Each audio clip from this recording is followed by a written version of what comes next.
तो class revolutionary movement जो हम बात कर रहे हैं, रेवोल्यूशनरी मूवमेंट की जो हम बात कर रहे हैं क्लास, ये है आपके सेकेंड फेज। भारत में क्रांतिकारी घटनाएं क्लास दो फेज में हुई। ओके, फर्स्ट फेज जो था, एक हल्का सा फ्लैशबैक दे देता हूं। फर्स्ट फेज था वो 1899 से इन जनरल 1918 तक था। ये फर्स्ट फेज था। ओके, इसमें आपके युगांतर और आपके सीक्रेट सोसाइटीज। ओके, ये फर्स्ट फेज में जो रेवोल्यूशन मूवमेंट थी क्लास, उसकी कैरेक्टरिस्टिक थी ऑर्गेनाइज नहीं थे। कुछ सीक्रेट सोसाइटीज थी जो ऑर्गेनाइज नहीं थी। बट जो सेकेंड फेज शुरू हुआ, अब सेकेंड फेज जो शुरू हुआ वो क्लास 1923 ऑनवर्ड से शुरू हुआ। 23 एंड ऑनवर्ड्स मतलब 1922 के बाद 1923 से शुरू हुआ। ओके, तो नए स्टूडेंट समझ लीजिए, बीच में कई नए स्टूडेंट्स आए हैं। इन दो मूवमेंट के बीच का गैप रीजन क्या है, मतलब 18 और 23 का गैप का क्या है? ये 5 साल गैप क्यों रहा? 5 साल जो यूथ था, जो इंडिया का यूथ था, उसने किसको समय दिया था?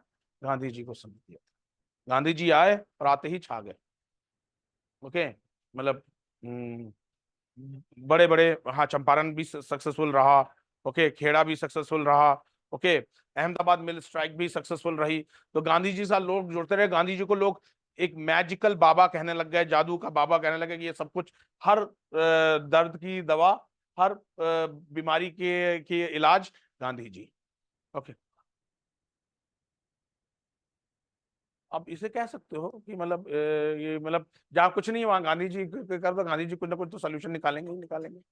ओके, तो ये फेज था। तो इस फेज में मतलब बिटवीन 1918 टू 1922, ये इस फेज को में एक तरीके से गांधी जी वाज एक तरीके से आपके टॉप पे चल रहे थे। उनकी पॉलिटिक्स, उनका सत्याग्रह सत्याग्रह चल रहा था और यूथ गांधी जी का एक बार साथ दे करके देख रहा था। बट होता क्या है कि दैट फेमस 5 फरवरी 1922 को गोरखपुर के पास एक छोटा सा विलेज था, चौरी चौरा।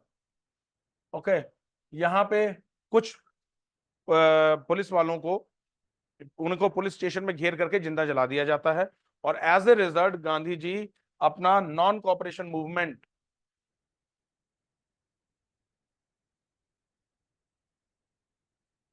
विड्रॉ कर लेते हैं ऑन 12 फरवरी 1920। 20 फरवरी 1922 को Gandhi ji non cooperation movement withdraw कर लेते हैं। तो at this position Gandhi ji was at its weakest. पूरा देश गांधी जी के साथ एनसीएम में कंधे से कंधा मिला रहा था। छोटे सा बच्चा भी एक तरीके से कहीं ना कहीं वो कहते हैं सपोर्ट कर रहा था गांधी जी को। और जब गांधी जी ने कहा हम एनसीएम वापस ले रहे हैं, तो जब एनसीएम वापस लिया, उसके कुछ रिप्रिकर्शंस हुए। जब एनसीएम वापस लिया, उसके कुछ रिप्रिकर्शंस थे। उसके मेन रिप्रिकर्शंस क्या थे? उसके मेन रिप्रिकर्शंस थे, सबसे पहले आपके भारत में फिर से हिंदू मुस्लिम के दंगे शुरू हो गए। फिर मैंने आपको बताया आरएसएस भी 1925 में बना। आरएसएस भी 1925 में बना, कम्युनलिज्म हो गया। फिर भारत में कम्युनिस्ट भी बढ़ गए। ध्यान रखना, इंपैक्ट मेंस में पूछ लेगा, what was the impact of sudden withdrawal of NCM. तो आप इन चीजों के एनालिसिस करोगे। कम्युनिस्ट मूवमेंट भी बढ़ गई भारत में, और यूथ आपके रेवोल्यूशनरी मूवमेंट। तो जो यूथ था वो दो में डिवाइड हो गया, या तो वो रेवोल्यूशनरी मूवमेंट में था या वो कम्युनिस्ट मूवमेंट है। कम्युनिस्ट मतलब प्रो लेबर। ओके, हमें एक ऐसा साम्राज्य बनाना है, जैसे कम्युनिस्ट बोलते नहीं है ना, जहां कोई अमीर होगा ना गरीब होगा, सबको बराबर, एक उटोपियम टाइप का कॉन्सेप्ट जो कि आज तक कभी हुआ नहीं है। ओके, तो communist movement and revolutionary movement. तो अब रेवोल्यूशन, और ये मूवमेंट का हुआ सेकेंड फेज। अब सेकेंड फेज की रेवोल्यूशन मूवमेंट की खास बात क्या थी, ये क्लियर है ना? चाहे तो आप हल्का सा मतलब और कुछ नहीं, ड्रॉ करने में समय लगेगा, take a photo of this, ये समझ में आ जाएगा। क्योंकि ये एक लाइन में बता रहा हूं, विड्रॉ का असर क्या हुआ, कम्युनिज्म शुरू हुआ, कम्युनिस्ट मूवमेंट शुरू हुई, रेवोल्यूशनरी मूवमेंट शुरू हुई, ये एनसीएम। अब सोच लो अगर ये मेंस का क्वेश्चन आता है, 50 वर्ड्स, 50 वर्ड्स, 50 वर्ड्स, 150 वर्ड हो गए, 50 वर्ड तुम इंट्रोडक्शन में रखोगे, 250 वर्ड हो गए, 50 वर्ड कंक्लूजन में लिख दोगे, 250, पूरे 250 वर्ड का आंसर हो गया। और क्वेश्चन अगर आप एकदम से कह दो, एक टिपिकल टिपिकल जो यहाँ पे बच्चा पढ़ रहा है किसी और संस्थान में, I won't name the institute, okay, उसे कह दो कि what was the, can you analyse the impact of sudden withdrawal of NCM. हाँ सर, वो स्वराज पार्टी बनी थी ना, पूरा कंक्रीट में बस 3 ही पार्ट में था। ओके, स्वराज पार्टी भी लिख सकते हो थोड़ा बहुत, इन आपके कंक्लूजन में लिख सकते हो, बट मेन इंपैक्ट यही था। ठीक है, अब सेकंड फेज रेवोल्यूशनरी का जो सेकंड फेज था क्लास, इसकी खास बात क्या थी in this phase? First phase में क्या था बेटा? फर्स्ट फेज में था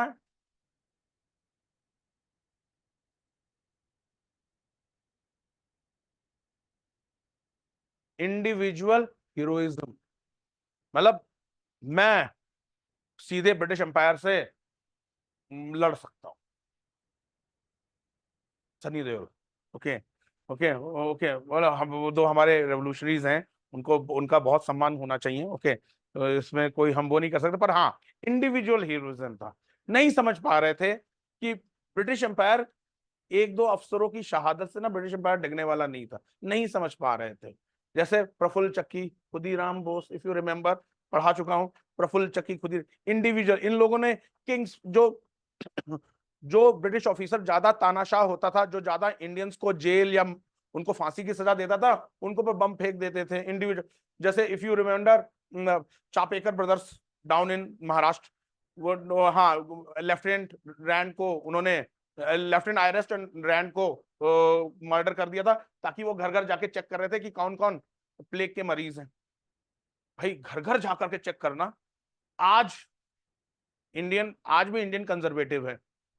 ओके, अगर आप, इफ यू, नॉर्थ इंडिया में भी कई जगह प्रैक्टिस होता है, but if you go to south India, वहां पे क्लास, मतलब मैंने जब साउथ इंडिया गया था, वहां पे एक ट्रेंडी है कि घर के बाहर जैसे ही घर में घुसते ना, सबसे पहले उनके यहाँ स्लीपर्स और शूज उतारने की जगह होती। आप घर में शूज और स्लीपर पहन करके नहीं जा सकते साउथ इंडिया में। मतलब आई am talking about Tamil Nadu. Okay, मैं तमिलनाडु विजिट किया था, वहां पे मैंने स्टे किया था 5-6 डेज के लिए। ओके, तो आई सॉ, और mostly each and every home में, वहां पे जैसे ही घर के शुरू में एंट्रेंस में वहां शू रैक्स पड़े रहते थे। आप जाइए, अगर आप स्लीपर पहन कर, स्लीपर रखिए, शूज पहन शूज, आप जूते पहन करके हम पर्टिकुलर नॉर्थ इंडिया में इतना सारा हम लोग केयर नहीं करते हैं। मैं इन जनरल कहूँ, अगर नॉर्थ इंडिया के हिसाब से साउथ इंडिया करें, तो नॉर्थ इंडिया तो आधे ज्यादा भ्रष्ट हो चुके हैं। रियल कल्चर अगर देखा जाए ना, तो वहां प्रिजर्व्ड है, वहां मंदिरों में अभी कोड है। इफ यू एवर तिरुपति, आप तिरुपति जीन्स और पैंट में, तो जीन्स तो छोड़ दो, पैंट भी पहन के नहीं जा सकते हैं। आपको या तो पैजामा, नहीं तो वो धोती, लुंगी जिसे कहा जाए, वो पहन के जा सकते हैं, वहां अलाउ ही नहीं है। ओके, तो फर्स्ट फेज था क्लास इंडिविजुअल हीरोइज्म का। हर कोई क्रांतिकारी अकेले ब्रिटिश गवर्नमेंट से भड़ जा रहा था, उसका रिजल्ट क्या हो रहा था? या तो गोली खाता था या फांसी पे सजा था। सेकेंड फेज एक यूनिक फेज था, सेकेंड फेज में था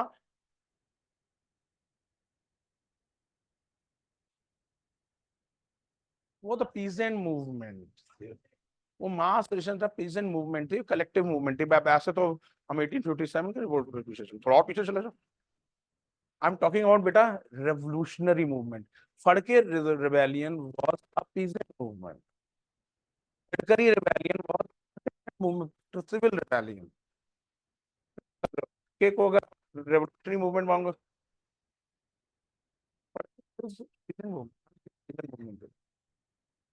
Phadke is a peasant, you can not confuse. अगर आप फड़के को आप उसमें रखोगे, फड़के, फड़के ने किसानों को इकट्ठा किया, वो पढ़ के रमोसिस रमोसिस ओके। रमोसिस क्या था? मिलिशिया क्लास थे पुलिस के मराठास के। ओके क्लियर है बेटा? ठीक है। सेकेंड फेज था ऑर्गेनाइज्ड मूवमेंट। ओके, जिसमें शुरू हुआ हिंदुस्तान रिपब्लिकन एसोसिएशन, जिसे बाद में भगत सिंह ने Hindustan socialist Republican association HSRA बनाया। ओके, और इनका पहला कांड था, अगर आपने सबने रंग दे बसंती देखी होगी, काकोरी कांड। एक ट्रेन सहारनपुर से लखनऊ जा रही थी और उस ट्रेन से ब्रिटिश सरकार का रेवेन्यू, मतलब ब्रिटिश इंडिया, हम लोगों से वसूला गया लगान उस ट्रेन पे था। अब क्योंकि इन्होंने सीक्रेट सोसाइटी बनाई थी, सीक्रेट सोसाइटी को फंड करने के लिए, बंदूकों के लिए, असलहे के लिए, एम्यूनिशन के लिए पैसा चाहिए था। तो पहले तो ये क्या करते थे, बड़े बड़े सेठों को लूटते थे, और सेठों को लूट में इंडियंस की नजर में ही गिर रहे थे, तो उन्होंने कहा ब्रिटिश सरकार को लूटते। तो एक ट्रेन जा रही थी सहारनपुर से, अब ये भी ध्यान होना चाहिए, मैं आपको बता दूंगा कौन से नंबर की ट्रेन थी। भैया पूछ लेता है कुछ, इसका आयोग का कोई भरोसा नहीं। ओके, अच्छा एक चीज बताओ, चलो ट्रेन से याद आई, ट्रेन आपने देखी होगी ना, ट्रेन अप होती है, ट्रेन डाउन होती है, अप डाउन क्या होता है? नहीं मालूम? ट्रेन अप और ट्रेन, एक ट्रेन, दो ट्रेन नंबर होते हैं ना।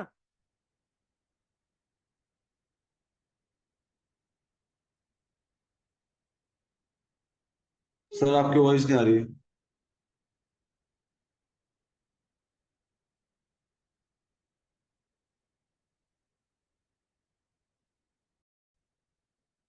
हर जोन की ट्रेन पे, हर मेजर जोन की ट्रेन पे उन्होंने एक मेजर रिवर ली। अगर कोई ट्रेन कलकत्ता से देहरादून आ रही है तो वो गंगा के बहाव के अपोजिट आ रही है, तो डेट विल बी अप। और अगर कोई ट्रेन, जैसे सपोज यहां से हावड़ा एक्सप्रेस जाए, वो वाया पटना होके जाएगी। ओके, हावड़ा एक्सप्रेस पटना होके जाएगी बंगाल, तो वो अगर देहरादून से हावड़ा जा रही है तो वो गंगा के बहाव के तरफ जा रही है, तो डेट विल बी डाउन। ऐसी साउथ में उन्होंने गोदावरी और कावेरी नदी ली। ओके, ये ब्रिटिश की देन है। तो अप एंड डाउन समझ गए क्लास? कहीं भी आपका अप हो तो वो अप और डाउन एक्चुअली ग्रेडियंट के हिसाब से, नदी के ग्रेड, कोई एक मेजर रिवर ली जाती है, जैसे नॉर्थ इंडिया में डेफिनेटली गंगा है, तो गंगा रिवर के जो, अगर गंगा रिवर के अपोजिट डायरेक्शन में जा रही है, that train will be up.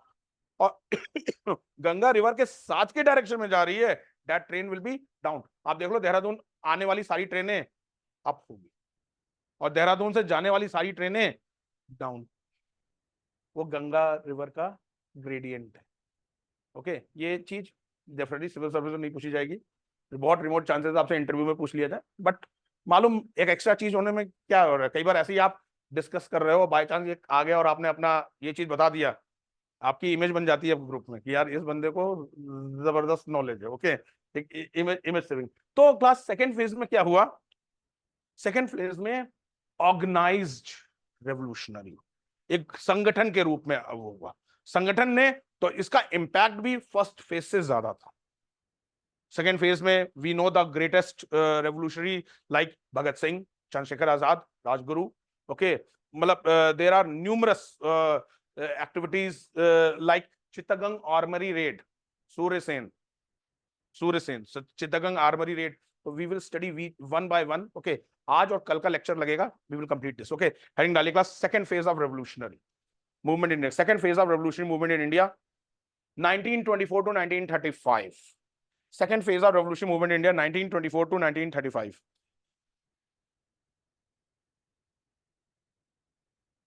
In 1922, in 1922 when Gandhi ji suddenly withdraw the non-cooperation movement, in 1922 when Gandhi ji suddenly withdrew the non-cooperation movement,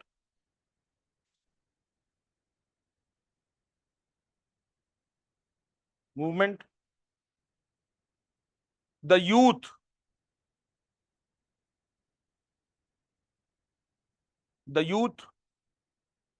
was disappointed as well as disenchanted. Disappointed as well as disenchanted with the Congress. As a result, some of the youth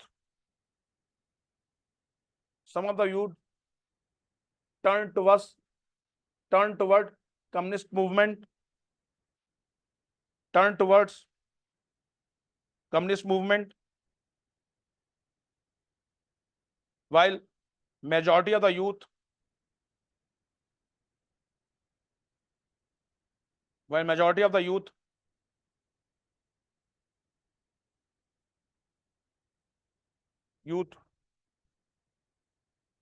adopted the revolutionary path to uproot the British Empire. Majority of the youth adopted the revolutionary path to uproot the British Empire. Moreover, during this time, there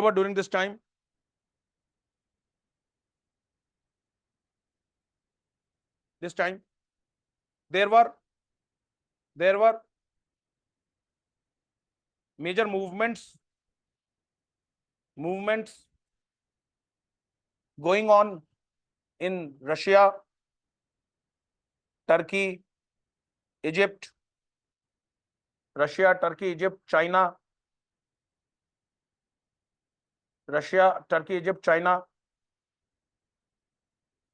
These movements also inspired the Indian youth.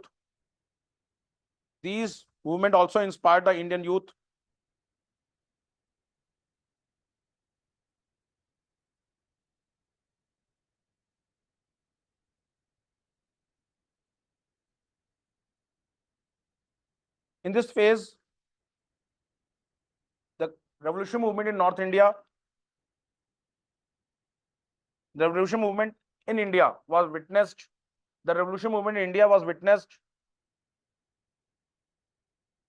in two different regions.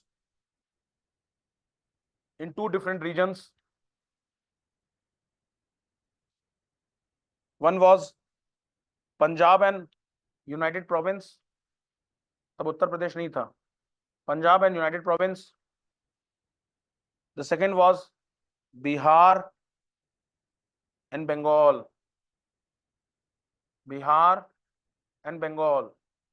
ध्यान रखना बेटे, बंगाल में उस समय ओडिशा भी था. ओडिशा किस साल अलग राज्य बना? नहीं यार, 1911. बिहार बना था 1911 में. ध्यान रखना, बिहार 1911 में बना था. 1936. वेरी गुड बेटा, गोला गलत मार्क कर चुके होगे तब तक. ओके, समझ में आया? तो इसलिए क्वेश्चंस को पहले ध्यान से पढ़ो और याद करो क्या पढ़ाया गया था. आपके ओडिशा बना 1936 में, बिहार बना 1911 में.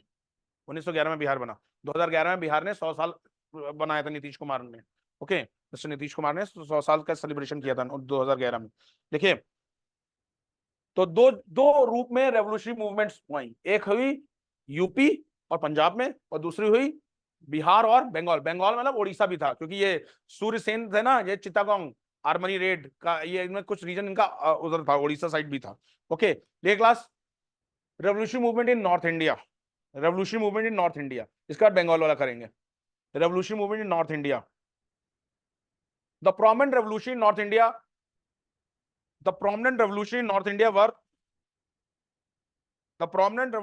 India were, ध्यान रखना, ये एग्जाम में क्वेश्चन आया है. Sachindra Nath Sanyal,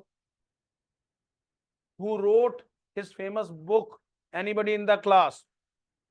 Very good, excellent.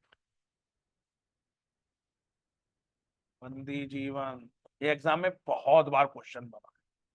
Match the following बन जाने. बंदी जीवन किसने लिखी थी? Sachindra Nath Sanyal. Okay, who wrote his book?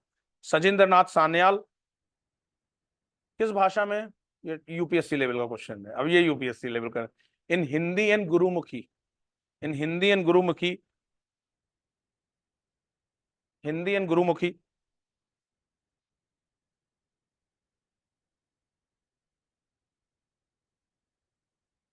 Attracted the youth to join the revolutionary movement. Attracted the youth to join the revolutionary movement.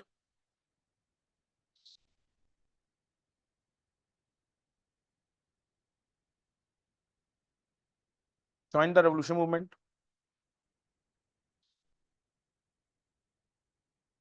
The other leaders were Ram Prasad Bismil.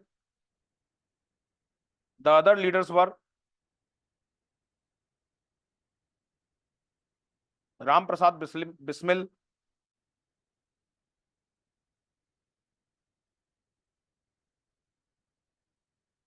Chandrasekhar Azad,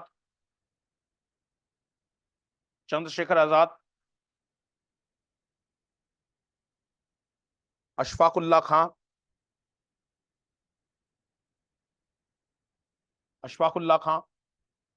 Bhagat Singh, Ashfaqullah Khan, Bhagat Singh, etc. यहाँ पे कितने लोग Uttar Pradesh PCS भरेंगे? कोई नहीं भरेगा? अरे बता दो, उस हिसाब से मैं बता दूंगा कौन सा क्वेश्चन इंपॉर्टेंट है, कौन सा क्वेश्चन इंपॉर्टेंट नहीं है। ये मत सोचना कि सर को याद रहेगा, बाद में पूछेंगे। आप लोगों में से कितने लोगों ने उत्तर आईएएस का भी प्रीलिम्स दिया होगा, मैंने पूछा? ओके, देखो क्लास, मैं गीता में विश्वास करने वाला व्यक्ति हूँ, मैं अपने कर्म पे फोकस करता हूँ। ओके, बाकी आपका मतलब बता दोगे तो बढ़िया है, नहीं बताओगे तो फिर मैं जबरदस्ती आपसे कैजुअल थोड़ा ना कर लूंगा। ओके, तो आप लोग में से ध्यान रखिएगा, जैसे जो लोग यूपी पीसीएस भरेंगे, अशफाकुल्ला खां, शाहजहांपुर में क्वेश्चन बना था, अशफाकुल्ला खां किस शहर में पैदा हुए थे? शाहजहांपुर में पैदा हुए। ओके, तो ये सब चीजें आपके उत्तर प्रदेश पीसीएस में question important.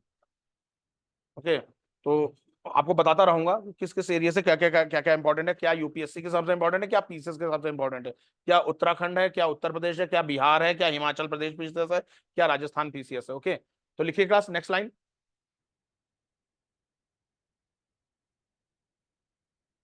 The revolutionaries formed an organization. The revolutionaries formed an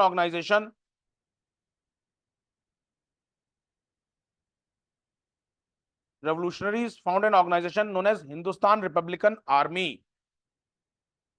Hindustan Republican Army. Later it was known as Hindustan Republican Association. Later it was known as Hindustan Republican Association.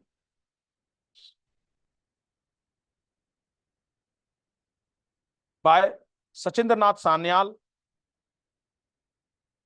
By Sachindranath Sanyal, Ram Prasad Bismil, Chandrashekhar Azad. कोई मेरे को बता सकता है HRA किस जगह बना? Very good बेटा, वेरी गुड, एक्सीलेंट। अब आपने पढ़ाई शुरू की अच्छी तरह।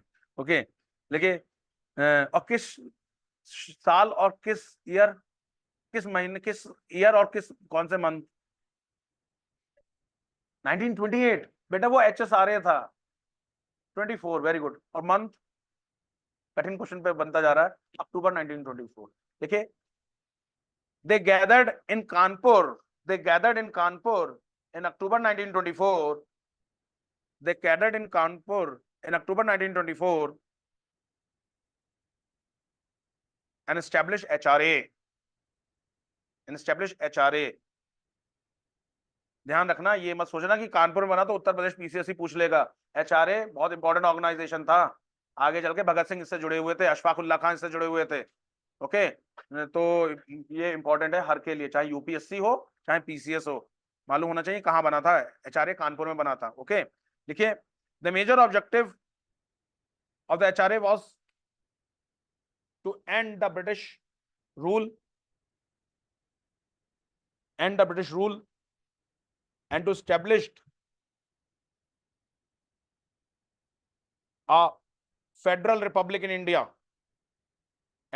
a federal republic in India.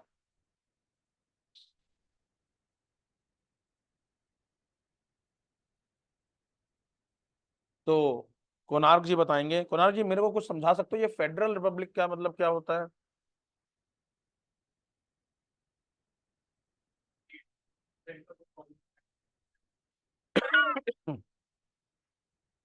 Republic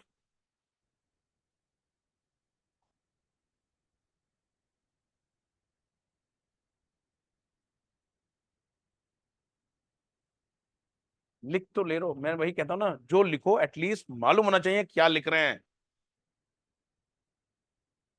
हाँ भाई, पीछे से कोई मेरे को ज्ञान देगा फेडरल रिपब्लिक क्या होता? पीछे से लेडीज, इधर से, हाँ सर। वो क्या है रिपब्लिक? सर फेडरल का मतलब जहां पे पावर्स का डिवीजन हो, और रिपब्लिक मतलब कोई हेरिडिटरी रूल ना हो, इलेक्टेड हेड हो, हेरिडिटरी रूल ना हो। हमारे क्या इंडिया, रिपब्लिक मतलब गणतंत्र, गण मतलब पीपल, ओके। पीपल का एक सिस्टम है, राष्ट्रपति हमेशा इलेक्टेड ही होता है, भले ही इनडायरेक्टली इलेक्टेड हो, पर राष्ट्रपति हमेशा इलेक्टेड ही होता है। तो इंडिया इज रिपब्लिक।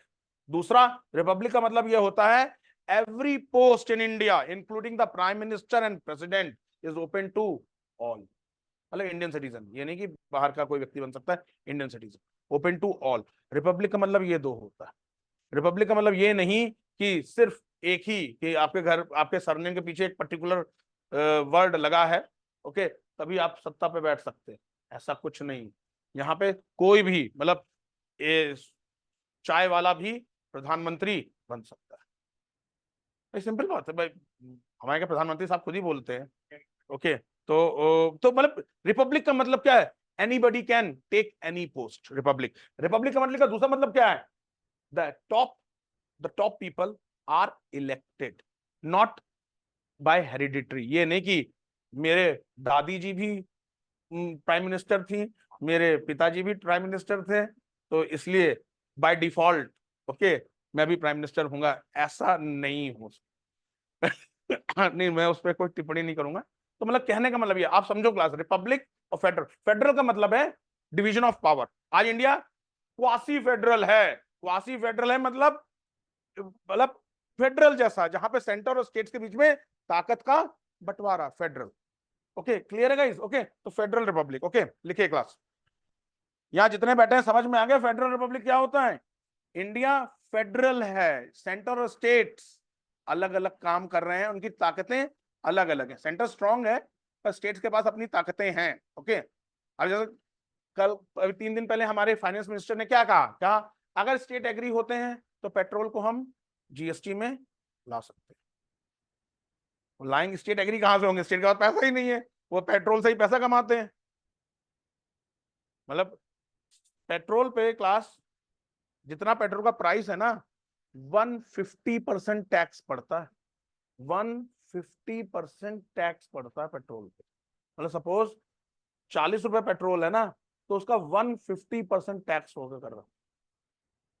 और अगर जीएसटी लग जाए तो मैक्सिमम जीएसटी कितना जाएगा? 28। लग्जरी टैक्स पर 28%। तो पेट्रोल पे पड़ेगा, 40 रुपीज का पेट्रोल है, 28% जीएसटी। तो ये चीज है। तो अब क्या है, फाइनेंस मिनिस्टर ने कहा, हमारे फाइनेंस मिनिस्टर ने कहा कि जब तक स्टेट अगर एग्री करके कहते हैं, हमें पेट्रोल पे जीएसटी लगाने में कोई एतराज नहीं। और स्टेट इसलिए एग्री नहीं करेंगे क्योंकि उनकी कमाई पेट्रोल में वैट लगाने से होती है। Clear guys? लिख लीजिए class number 2, constitute India into federal Republic. Point number 2, in order to lead a successful movement, in order to lead a successful movement, arms and ammunition and money, arms and ammunition and money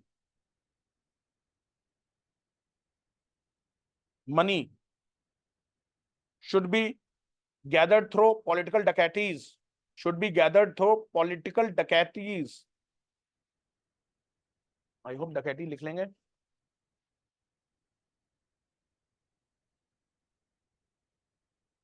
political डकैटीज देखिए, on 9th August 1925, on 9th August 1925, HRA HRA HRA's first audacious HRA's first audacious audacious का मतलब समझते हैं, मतलब वीरता पूर्वक, पहला मतलब जो जिसके लिए गट्स चाहिए, first audacious step was Kakori train robbery. First audacious step was Kakori train robbery. The mastermind of this plot was the mastermind of this plot was Ram Prasad Bismil, Ram Prasad Bismil and Ashfaqullah Khan, and Ashfaqullah Khan. Both were the members of HRA. Both were the members of HRA, and both hailed from Shahjahanpur. Both hailed from Shahjahanpur. यहां से आप लखनऊ जाएंगे तो शाहजहांपुर पड़ता है, एक छोटा सा स्टेशन बरेली के बाद। शाहजहां बोथ हेल्ड हैं, both held from Shahjahanpur, Shahjahanpur. The other members associated with this plan were Rajendra Lahiri, Rajendra Lahiri,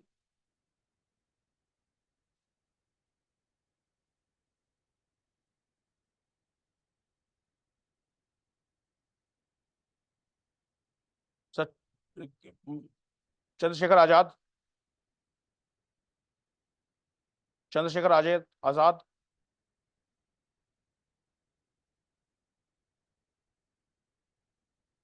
Manmath Nath Gupta, Manmath Nath Gupta,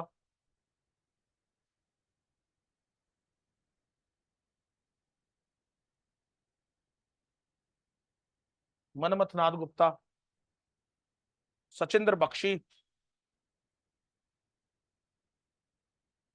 Sachindra Bakshi, Keshav Chakravarti, Keshav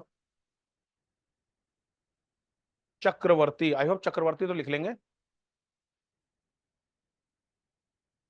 Keshav Chakraborty,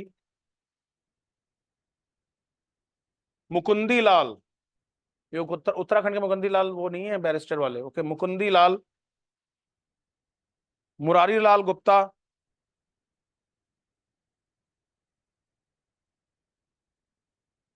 N Banwari Lal, N Banwari Lal. मेरा क्वेश्चन ये है, इनमें से कौन ब्रिटिश सरकार का अप्रूवर बन गया था?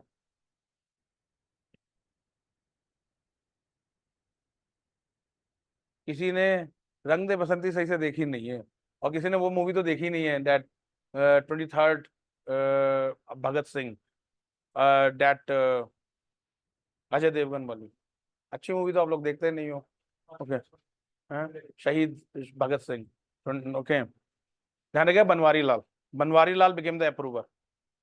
बनवारी लाल ने ही षड्यंत्र को फोड़ दिया था, मतलब ब्रिटिश सरकार को मदद की थी कि ये लोग शामिल थे, ओके, लिख लीजिए। They attacked the 8 down train, they attack the 8 down train. अब यहां डाउन समझ गए ना, अपोजिट डायरेक्शन में आ रही थी, मैं सॉरी गंगा के पैरेलल चल रही थी। 8 down train, train coming from Saharanpur to Lucknow, coming from Saharanpur to Lucknow,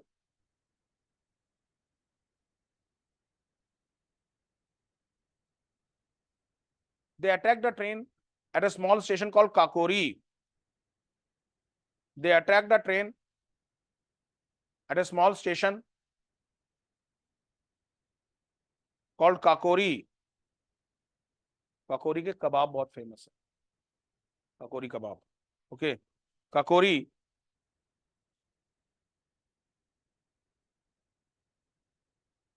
नहीं ऐसा नहीं कह सकते हैं, अब उसमें कास्ट मत लाओ। अपर कास्ट क्या मतलब, रीजन, ये these people were college going educated class, पढ़े थे, पढ़े लिखे थे सर, ग्रेजुएट थे, कुछ में से कुछ लॉयर थे। आरएसएस किसने स्टैब्लिश की थी? एमबीबीएस डॉक्टर, डॉक्टर हेगड़ेवार पढ़ाया जाता ना, कलकत्ता मेडिकल कॉलेज से एमबीबीएस कर रहे थे, और ब्रिटिश के जमाने में एमबीबीएस। आज के में तो नीट की परीक्षा कहीं से भी पर्चा लग सकता है। ब्रिटिश के जमाने में 10th का रिजल्ट जानते थे कितना जाता था? कभी अपने ग्रैंड पेरेंट्स से पूछिएगा कि आपके जमाने में 10th का रिजल्ट कितना जाता था? 20%, 25%, मतलब 100% लोग बैठते थे तो हार्डली 20-25 लोग पास हो पाते थे। मतलब आप समझ रहे हो, उस जमाने में एमबीबीएस करना या उस जमाने में कॉलेज तक पहुंचना, 10th पे तो नौकरी मिल जाती थी। यस सर, 10th में नौकरी, इफ यू आर 10th पास, आराम से, जो आज एसएससी में सीधे डायरेक्ट नौकरी। 6th क्लास में तो वो प्यून उनकी नौकरी मिल जाती थी, प्यून उनकी नौकरी मिलती थी। ओके, 10th क्लास में उस जमाने में, आई एम टॉकिंग अबाउट 47 टिल 55-56, मतलब आजादी के बाद भी 10th पास है, नौकरी 10th ही नहीं लोग पास कर पाते थे। भाई देखो देखो देखो क्लास, इसे ब्रॉड पिक्चर लो ना।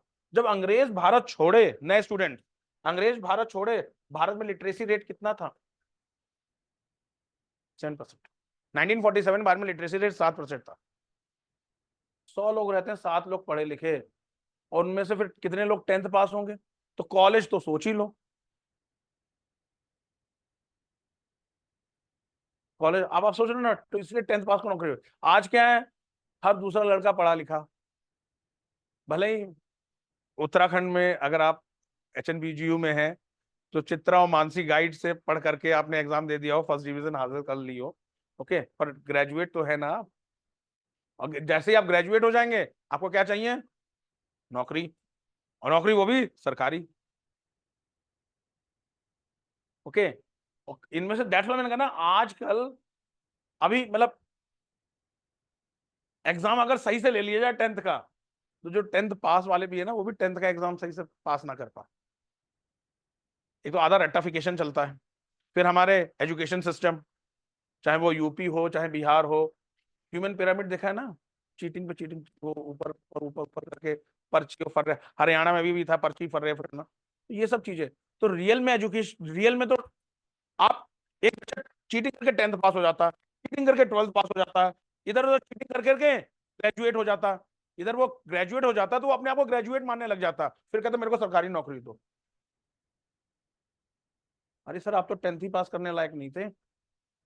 ये जो 80%, 90%, 100% के जो मार्क्स आने शुरू हुए हैं ना, उससे भारत में एक अनार 100 बीमार वाला कॉन्सेप्ट। अभी पुराना यूपी बोर्ड वाला स्ट्रक्चर लगा दिया जाए, जिसमें 25% या 30% ज्यादा रिजल्ट नहीं जाता था, तो देखो, जब पास ही नहीं होंगे तो नौकरी मांग ही नहीं सकते आप। ओके, अब आप सोचो, इंग्लिश मतलब कई बोर्ड में 100 में से 100, इंग्लिश और हिंदी में 100 में से 100 कैसे आ सकते हैं? मैथ्स में तो मालूम मानते हैं भाई, 2+2=4 होता है, इंग्लिश हिंदी में आपने कॉमा और सेमी कॉलन और फुल स्टॉप की भी गलती नहीं की है, तो that is a thing. Okay, तो ये सब जो क्लास जो आपने बोला ना भव्य, ये सारे के सारे मोस्टली एजुकेटेड क्लास है, दैट्स व्हाई मैंने कहा ना, यूथ वर डिसएंचेंटेड, ये सब educated youth, at least 10th 12th तो कर रखे थे इन लोगों ने, इंटरमीडिएट और 10th, और कुछ लोग तो कॉलेज गोइंग थे, भगत सिंह लाहौर कॉलेज में थे। ओके, ये सब कॉलेज, ये सब ये जानते थे कि वर्ल्ड में क्या हो रहा है। ओके, दे वर फुल्ली अवेयर, ये नहीं थे कि मतलब आओ कुछ कुछ नहीं मिल रहा, चलो आओ ब्रिटिश सरकार के बम फोड़ते हैं, ऐसा कुछ नहीं था guys. They know there objective, उन्हें मालूम था पकड़े गए तो दो ही चीज है, फांसी या काला पानी, काला पानी मतलब अंडमान निकोबार, दो ही ब्रिटिश, दो ही चीज करते थे, इन इन लोगों को यहाँ पे नहीं रखते थे। ओके, इवन देन आपके उत्तराखंड पीसीएस में ये क्वेश्चन बना है कि इनको कहाँ मारा गया था, इनको कहाँ फांसी दी गई थी? अशफाकुल्ला खां और ये राम प्रसाद बिस्मिल। एक को गोरखपुर जेल में फांसी दी गई थी और एक को, I will let you know, मैं बता रहा हूँ, एक को गोरखपुर जेल में फांसी दी गई थी, एक को नहीं, काला पानी नहीं मिला था, फैजाबाद, यस यस यस, एक को फैजाबाद मिला था, एक को गोरखपुर दिया था, एक को फैजाबाद जेल में फांसी दी गई। ये क्वेश्चन बन चुका। तो ध्यान रखिएगा, ये मत सोचिएगा कि ये उत्तर प्रदेश के हैं तो यूपी पीसीएससी पूछेगा। बेटा ये इतने बड़े रेवोल्यूशनरीज हैं, इनको यूपीएससी से लेके कोई भी एग्जाम पूछेगा, चाहे आप बिहार के हो, चाहे राजस्थान के हो, चाहे हिमाचल के हो। यहाँ कई स्टेट से अलग अलग बच्चे बैठे हैं, ये हर स्टेट्स में क्वेश्चन बनेंगे, यूपीएससी भी पूछ सकता है। ओके, तो ध्यान रखिएगा, कौन सी ट्रेन थी? 8 डाउन ट्रेन। कहां पे रोकी थी? काकोरी। ओके, लिख लीजिए class. Next line, the main objective was to loot was to loot the British treasury, was to loot the British treasury,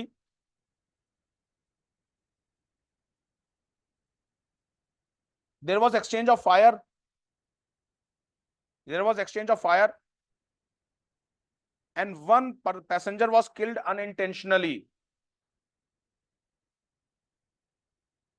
One person was killed unintentionally. अब ब्रिटिश चाहते यही थे और उन्होंने मैन स्लॉटर केस लगा दिया कि इन्होंने हत्या करने के चोरी डकैती के साथ साथ हत्या करने का भी मैन स्लॉटर केस लगा दिया। तो डेफिनेटली जो पकड़े जाएंगे सबको फांसी की सजा होगी होगी। ओके, लिखिए, the case, this case was known as Kakori conspiracy case, this case was known as Kakori conspiracy case,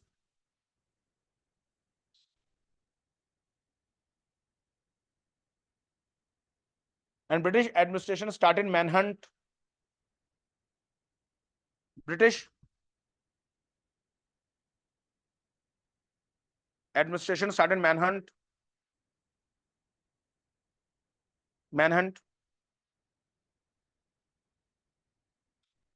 and arrested 29 revolutionaries, and arrested 29 revolutionaries,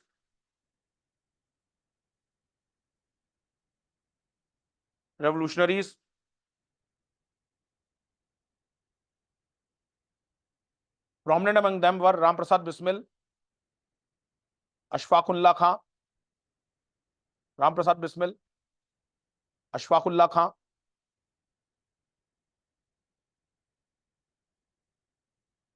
Roshan Lal, Rajendra Lahiri,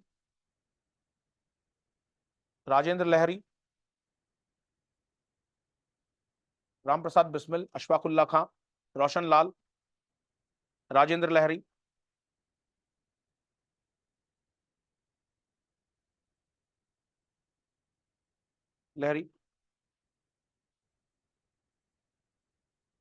all of them were given the capital punishment, all of them were given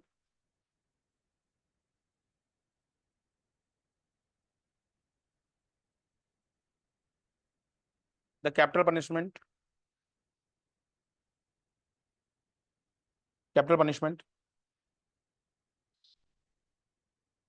लिखिए,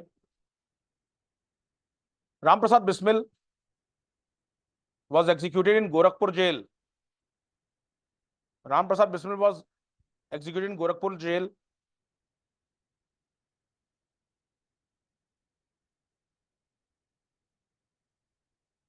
while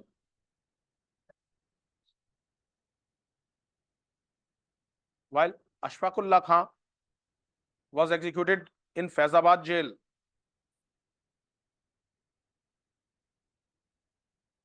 Ram Prasad Bismil wrote the famous poem सरफरोशी की तमन्ना अब हमारे दिल में है, सुन रखी होगी। Okay, Ram Prasad Bismil road सरफरोशी की तमन्ना अब हमारे दिल में है। ये अब लाल किले म्यूजियम में जाएंगे, रेड फोर्ट में, वहां पे लिखी हुई है, सरफरोशी की तमन्ना अब हमारे दिल में है।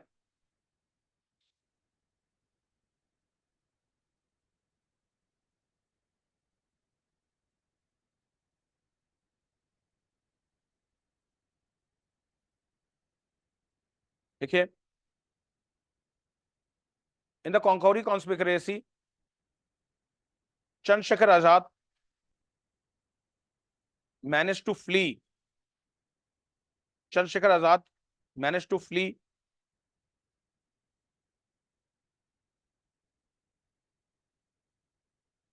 managed to flee and British administration was unable, British administration was unable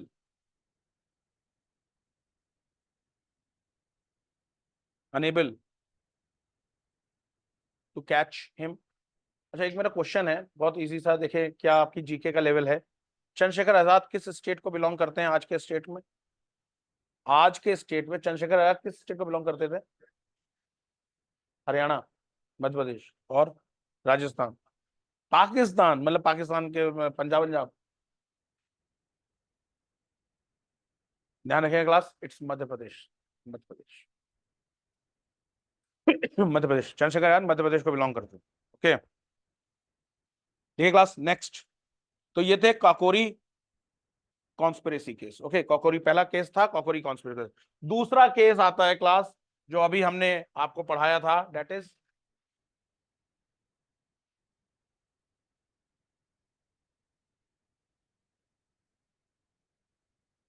Saunders murder case.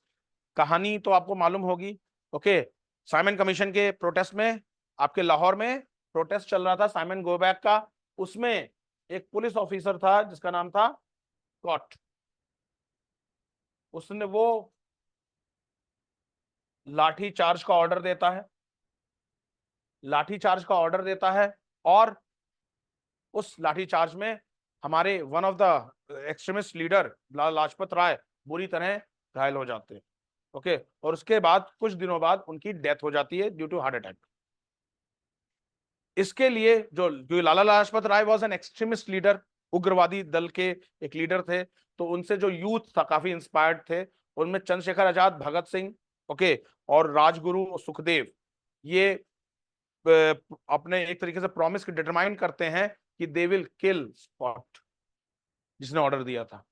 But on that D day Scott gave his motorcycle to Saunders, और सॉन्डर्स उसी मोटरसाइकिल से उसी रास्ते पे आ रहा था जिसमें ये लोग बीच में आ जाते हैं, और मारना चाहिए था स्कॉट को और मारा गया सॉन्डर्स। जो भी है, ओके ओके। तो तो तो कहने का मतलब ये है सॉन्डर्स, तो इस पे ब्रिटिश ने सॉन्डर्स मर्डर केस चलाया, ओके। इसी बीच में भगत सिंह ने, we all know Bhagat Singh was a Sikh youth, okay, with पग, ओके, केशधारी थे भगत सिंह, ओके। सिख दो में डिवाइडेड होते हैं, केशधारी एंड सहजधारी, ओके। तो उन्हें आप, वो तो एक वर्ड है ना, सहजधारी एंड केशधारी, प्रॉपर वर्ड वही है, केशधारी एंड सहजधारी, ओके। तो एक भगत सिंह एक केशधारी रेवोल्यूशनरी सिख थे। उन्होंने अपनी आइडेंटिटी को हटाने के लिए अपने केश को हटाया, और जो कि कॉमन फोटो नहीं होती, कैप पहन के, हैट पहन के भगत सिंह, और ब्रिटिश पकड़ भी नहीं पाए थे। बट उसी समय ब्रिटिश गवर्नमेंट एक बिल पास कर रही थी, पब्लिक सेफ्टी बिल, ओके। और वो पब्लिक सेफ्टी बिल एंटी, मतलब एक तरीके से organization, trade organization, British government का एक तरीके से एक स्ट्रैंगुलेशन एक्ट था, जिससे इंडियन पीपल के ऊपर काफी रिस्ट्रिक्शंस लग जाती थी। तो उन्होंने, आपके भगत सिंह ने ये डिटरमाइन किया कि मैं एक साथी के साथ जा करके सेंट्रल असेंबली में we will throw a smoke bomb just to highlight that this bill is sham, ये बिल बकवास है, ये बिल बकवास है, इसके लिए ये इसको प्रोटेस्ट होने चाहिए। तो वहां से भगत सिंह को अरेस्ट किया जाता है, क्योंकि वो, और उसी से कार जोड़ा जाता है कि ये तो सॉन्डर्स मर्डर केस में शामिल थे, और फिर वहां से फांसी की सजा। क्लियर है गाइस? ओके। तो with in I think 15 minutes तो रुक ही सकते हैं, कोई ऐसा तो जल्दी तो किसी को नहीं है ना, 15 मिनट में खत्म हो जाएगी ये सॉन्डर्स मर्डर केस। लिखिए क्लास, लिखिए। The next important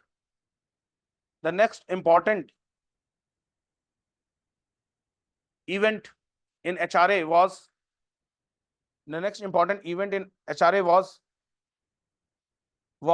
the Saunders murder case. The Saunders murder case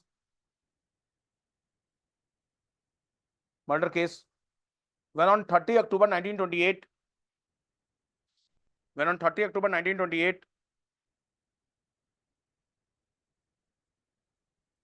the then superintendent of police Scott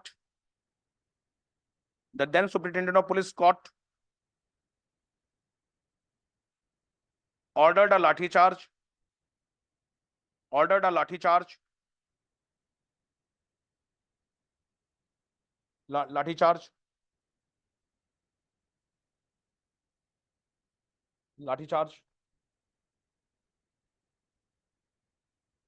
due to which Lala Lajpat Rai succumbed to his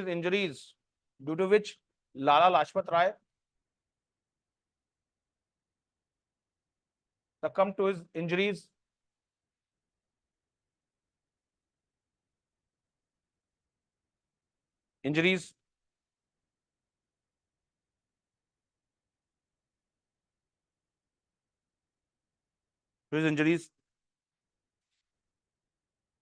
As a result,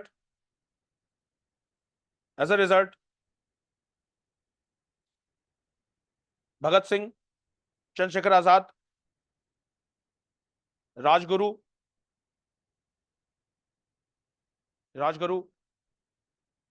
decided to kill Scott,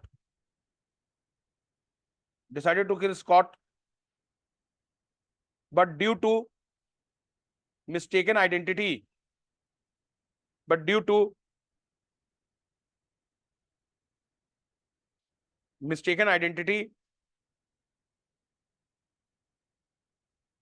on 17 December 1928,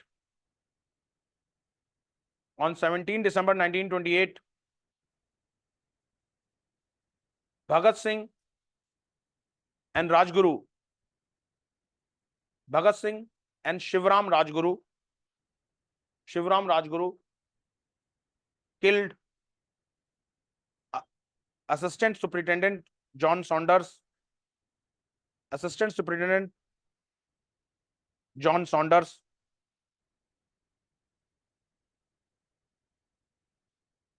They were supported in this act.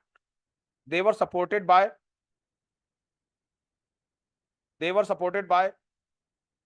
Chandrasekhar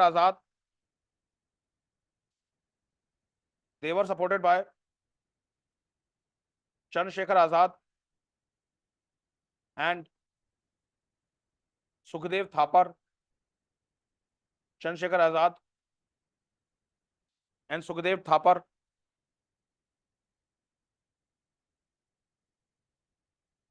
Meanwhile,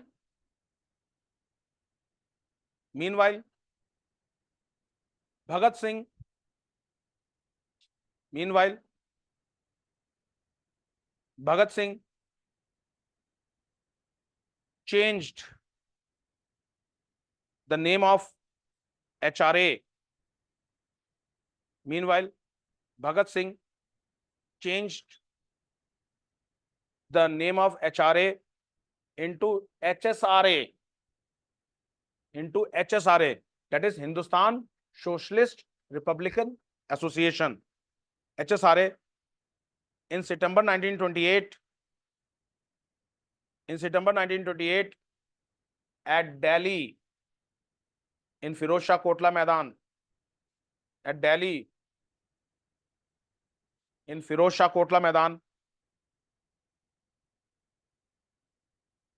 Meanwhile, Bhagat Singh in September 1928 changed the name of HRA into HSRA. अगर आपको पूरा नहीं मालूम है तो पूरा लिखोगे, Hindustan socialist Republican association. In September 1928 at Delhi in Firozshah Kotla Maidan, whereby the objective was to establish a socialist republican state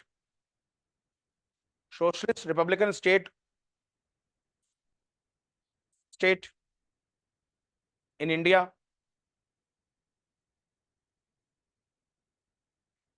Huh? Anti-capitalist. Okay. He was influenced by communist ideas. Lenin, साम्यवादी. Okay. देखिए, Bhagat Singh during in youth days, Bhagat Singh during his youth days also formed नौजवान भारत सभा,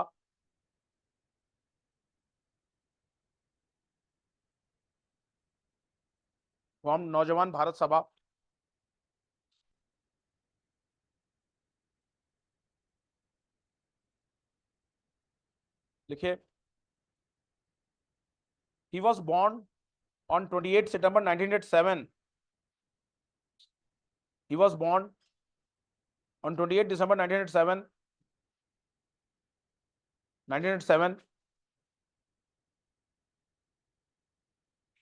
in Faisalabad, today's Pakistan.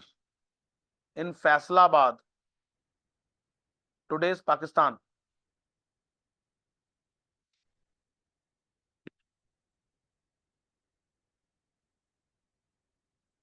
और नौजवान भारत सभा 1926 में बनी थी. ईयर में लिख लेना, नौजवान भारत सभा 1926. लिखिए,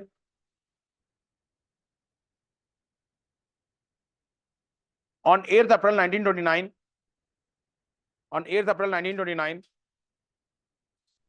Bhagat Singh along with Batukeshwar Dutt, Bhagat Singh along with Batukeshwar Dutt,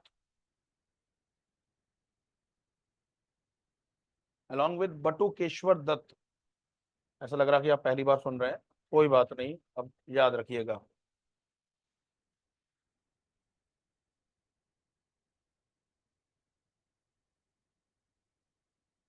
इनके कभी आप पढ़ना बटुकेश्वर दत्त के बारे में, ये जिंदा रहे क्योंकि actually he just threw the bomb, that unharmed bomb.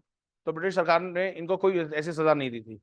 आजादी के बाद prominent revolutionary who accompanied with the great martyr Bhagat Singh, इनसे भाई ये अपनी आइडेंटिटी नहीं जाहिर करना चाह रहे थे, but he was trying to do something, some business and some चीज, बट ब्यूरोक्रेसी ऐसी कि हर चीज में इनसे घूस मांगी जा रही थी. बाद में जब मालूम चला, but he was then on his last days. तो कभी इनके बारे में पढ़ना, जैसे एक आर्टिकल आता है ना ललन टॉप, उसके भी न्यूज आर्टिकल्स काफी अच्छे आते हैं, उन्हें पढ़ोगे काफी मतलब लगता है कि इंडियंस कि जो बाद में आजादी के बाद इंडियंस बने ना, तो उनमें सेंस नहीं था कि मतलब देश के लिए काम कर रहे हैं. यार, एक तुम इतने बड़े क्रांतिकारी से घूस मांग रहे हो, जिसने ब्रिटिश के खिलाफ असेंबली में बम फोड़ दिया. ये चाह रहे थे कि इन्हें फांसी मिले, बट ब्रिटिश गवर्नमेंट ने इनको नहीं फांसी दी है. ये शिवराम राजगुरु जो कि सॉन्डर्स मर्डर्स में इन्वॉल्व थे, और भगत सिंह जिनको सॉन्डर्स मर्डर, उन दोनों को फांसी दी थी. he also wished to be hanged along with his friend, but British government ने इनको फांसी नहीं दी. तो इनको आखिरी वक्त तक ये वो रहा, दुख रहा कि मतलब इससे बेटर तो हमें उनके साथ फांसी पे दे दी जाती, तो हमें देश कम से कम इज्जत से याद तो रखता. ओके, तो इनकी डेथ बाद में हुई है, और इन अ वेरी बैड कंडीशन में डेथ हुई. जब मामला उठा, कहा कि बटुकेश्वर दत्त के साथ इतना मेल ट्रीटमेंट हो रहा है, तो तब इन्होंने सारी जो कहते नहीं है, जो सरकार देना चाह रही थी, उनको लेने से मना कर दिया. नहीं, इलेक्शन के नहीं, ऐसे लोग इलेक्शन नहीं लड़ते हैं. इलेक्शन तो मतलब अब आप समझते हैं ना. ओके. वो जैसे जैसे वहां दिल्ली में प्रोटेस्ट नहीं चल रहा है, अनशन सत्याग्रह, पानी सत्याग्रह, आप सुबह करा करके, ये सत्याग्रह अजीब है। 10 बजे पहले खूब नाश्ता वाश्ता करके सब सत्याग्रह में बैठा जाता है। फिर 10 से 2 बजे तक सत्याग्रह शोर शोर चिल्लाया जाता है। फिर 2 बजे से लेके 3:30 बजे तक लंच टाइम होता है। लोग वापस जाते हैं, एसी कमरे में खाना खाते हैं, आते हैं। फिर 3:30 बजे फिर असेंबल होते हैं और 6:30 बजे तक फिर सत्याग्रह होता है। 6:30 बजे बाद फिर सब एसी कमरे में चले जाते हैं। और आज न्यूज आई कि जो सत्याग्रह को लीड कर रहे हैं उनकी तबीयत गिर रही है। 3 वक्त खाना खाने के बाद भी तबीयत गिर रही है। तो मतलब, तो भाई जो इलेक्शन लड़ते हैं ना वो इस तरीके के होते हैं। ऐसे पर्सन इलेक्शन नहीं लड़ते। उन्होंने आखिरी वक्त में क्यों लेना मना कर दिया? उन्होंने कह दिया कि कह के लेना, मतलब आप इज्जत दो तो फिर मन से दो ना। अब मेरी आइडेंटिटी सामने आ गई है तो एवरीबॉडी इज आस्किंग फॉर कि यस बटुकेश्वर दत्त, इनको तो पूरा, इनको पूरी इज्जत मिलनी चाहिए। तो दीज पीपल वर फाइटिंग की, मतलब जैसे भगत सिंह का एक फेमस स्टेटमेंट था कि ये व्हाइट इंग्लिशमैन चले जाएंगे तो we will be ruled by brown English. मतलब ब्राउन इंग्लिशमैन मतलब वी इंडियंस, कॉमन इंडियंस। कि उन्होंने कहा आइडेंटिटी मेंटेलिटी चेंज होनी चाहिए कि if you are working for a country then work for it. अभी मतलब इन जनरल, मैं मतलब आप पे नहीं कर रहा हूं, मतलब इन जनरल एक एक साइक की बात कर रहा हूं। अभी आपके दिमाग में पहली चीज है सरकारी नौकरी, सरकारी नौकरी, सरकारी नौकरी, सुबह जागते सरकारी नौकरी। Once you are into it, पहली चीज आएगी, अबे इतनी कम तनख्वाह में कैसे महीना निकाला जाए, कहां से इंतजाम होगा, मतलब एक्स्ट्रा इनकम का। आप समझ रहे हो ना? तब ये सरदर्दी हो जाएगी। अरे भाई अगर तुम्हें सरकारी नौकरी चाहिए तो एक चीज ध्यान रखो, सरकार में तनख्वाह ज्यादा नहीं होती। 1 लाख रुपए maximum, IAS SDM PCS 1 lakh रुपए बस शुरुआती, उससे ज्यादा नहीं होती। अब वो बात अलग है कि ऊपर से तुम कितना कमा लो, वो मतलब एक्स्ट्रा आप वो कितना कमा लो, ओके।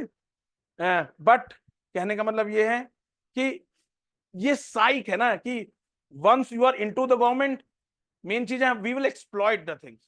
तो गाइस ये गलत है ना।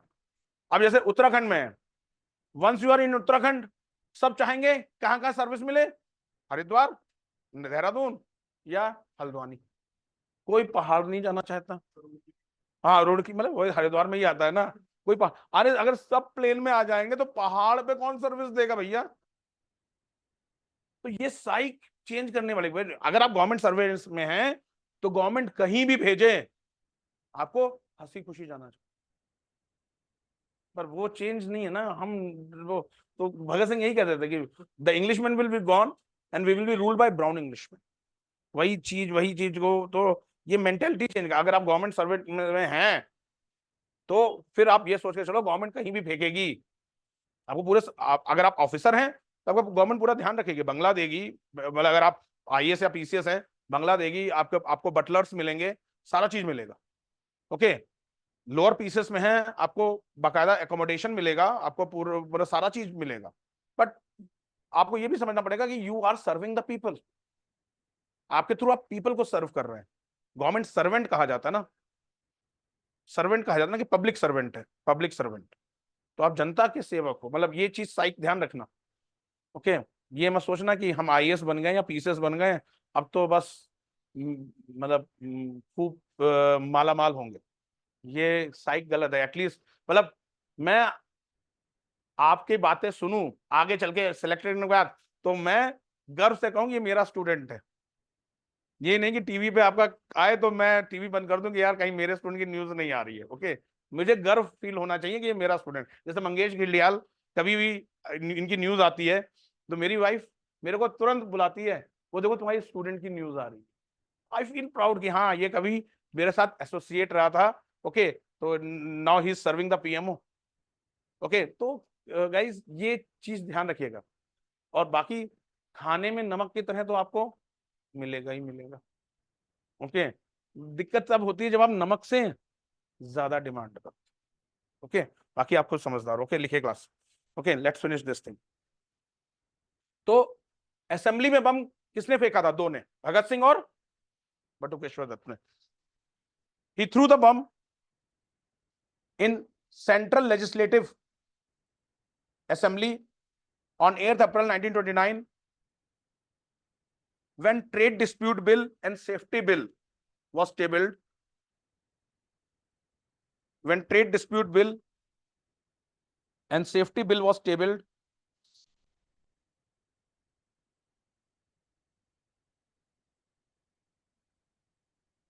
public safety bill was tabled, trade dispute bill and public safety bill, prelims में क्वेश्चन बन जाएगा, and public safety bill was tabled.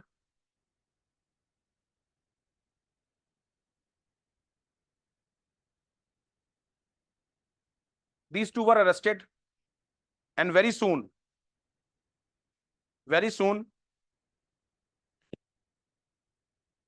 all the members of HSRA, in Lahore conspiracy case, ये Saunders murder case, in Lahore conspiracy case were arrested. They went on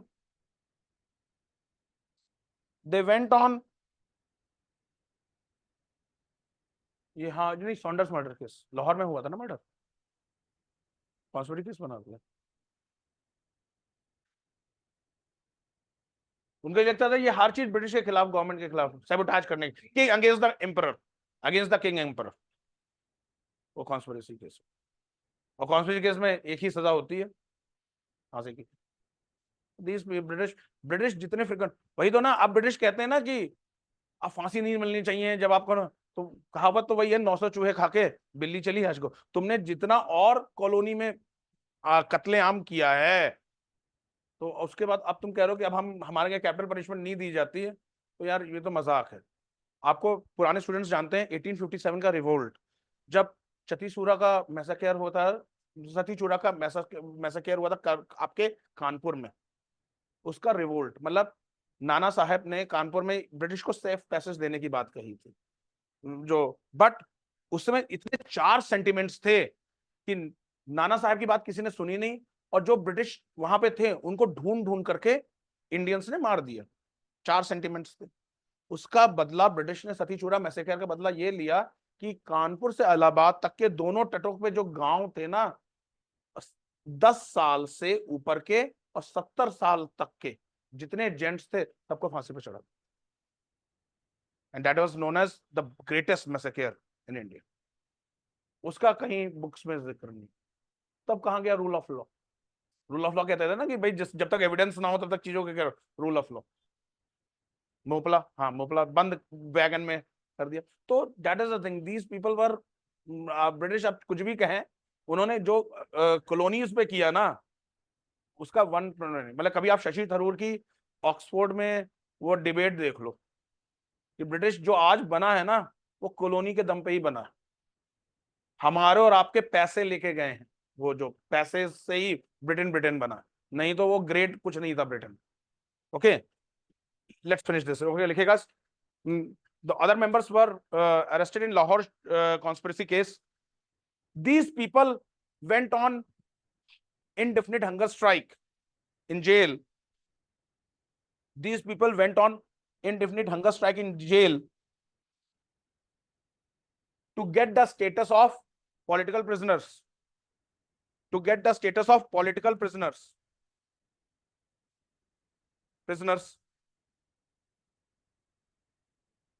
One of them was Jatin Das. One of them was Jatin Das,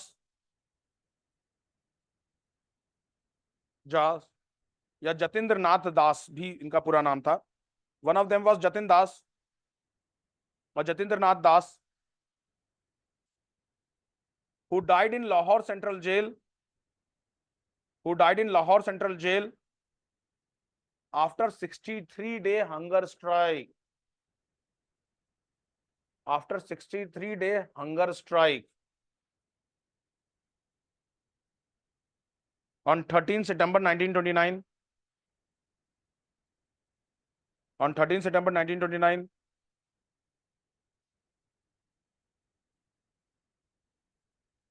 Bhagat Singh, Sukhdev and Rajguru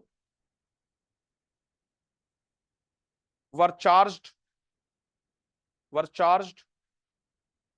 Bhagat Singh, Sukhdev and Rajguru were charged charged in Lahore conspiracy case.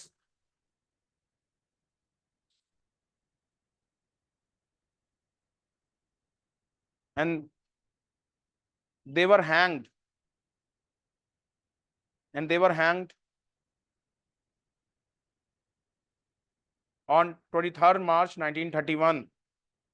Gandhi ji वैसे इनकी सजा को टाल सकते थे, Irwin pact हो रहा था, अगर गांधी जी अड़ जाते, पर गांधी जी ने ये चीज पे जोर नहीं डाला।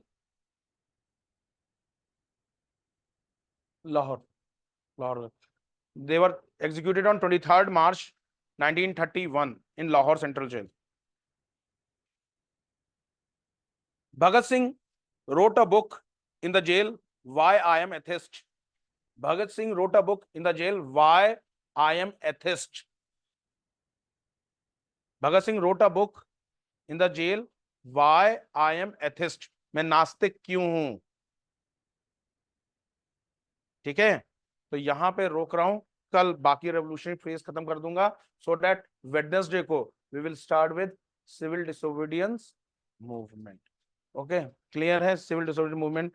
और जो लोग अभी बीच में एब्सेंट हुए थे या किसी कारण नहीं आए थे, आपको मैंने पुराने लेक्चर्स भेज दिए हैं, देख लीजिएगा ताकि आप कनेक्ट कर सके वेडनेसडे को जब मैं सिविल डिसोबीडियंस। याद करिए, पूर्ण स्वराज रेजोल्यूशन नेहरू रिपोर्ट तक खत्म करा चुके हैं ना, नेहरू रिपोर्ट को 1 साल का समय दिया जाता है, उसके बाद पूर्ण स्वराज रेजोल्यूशन, फिर सिविल डिसोबीडियंस। ओके, वेडनेसडे को शुरू करेंगे सीडीएम, कल रेवोल्यूशन मूवमेंट खत्म कर देंगे। लेक्चर क्लियर है ना, समझ में आ गया? बहुत सारे फैक्ट्स एंड फिगर्स हैं, याद रखिएगा गाइस, ठीक है? ओके, तो क्योंकि ध्यान रखिएगा इस बैच के, जो अभी ये नया बैच बन रहा है या बना है, आप लोगों के टेस्ट मतलब जनवरी से शुरू होंगे, वो सॉरी नवंबर से शुरू होंगे, नवंबर से, अक्टूबर नवंबर से, अक्टूबर के एंड से शुरू होते हैं जनरल, दिवाली से जस्ट पहले से शुरू हो जाता है हमारे टेस्ट। ओके, तो प्रिपेयर करना शुरू कर दीजिएगा, हैं पीवाईक्यू बेस्ड, पीवाईक्यू बेस्ड। तो अभी जितना बेटर करेंगे ना, तो आप अक्टूबर नवंबर में अच्छा परफॉर्म करके लाएंगे, क्योंकि शुरुआत में हमारे एनसीईआरटी बेस्ड चलते हैं, फिर उसके बाद एफएलटीज चलता है। ठीक है गाइस, तो ये मत तब कहिएगा कि सर मैंने तो अभी पढ़ाई नहीं है ना, दोस्त अभी पढ़ के करेंगे तो आप तब टेस्ट में अच्छा परफॉर्म करेंगे। ओके आर्यन जी, अब तो अगस्त में 1 साल हो जाएगा, ठीक है, अच्छी तरीके से, सेम वेट विद पीछे अंश जी। ओके, तो अच्छी से तैयारी करिएगा इस, जो ना समझ में आए you can ask me tomorrow. कल आपका यही शेड्यूल रहेगा। पहला, जो लोग पीसीएस के लिए हैं, पहला लेक्चर उत्तराखंड, दूसरा लेक्चर प्रीलिम्स का जनरल साइंस, तीसरा लेक्चर मेरा ज्योग्राफी और चौथा लेक्चर मॉडर्न इंडिया। ठीक है, thank you, thanks lot, thank you.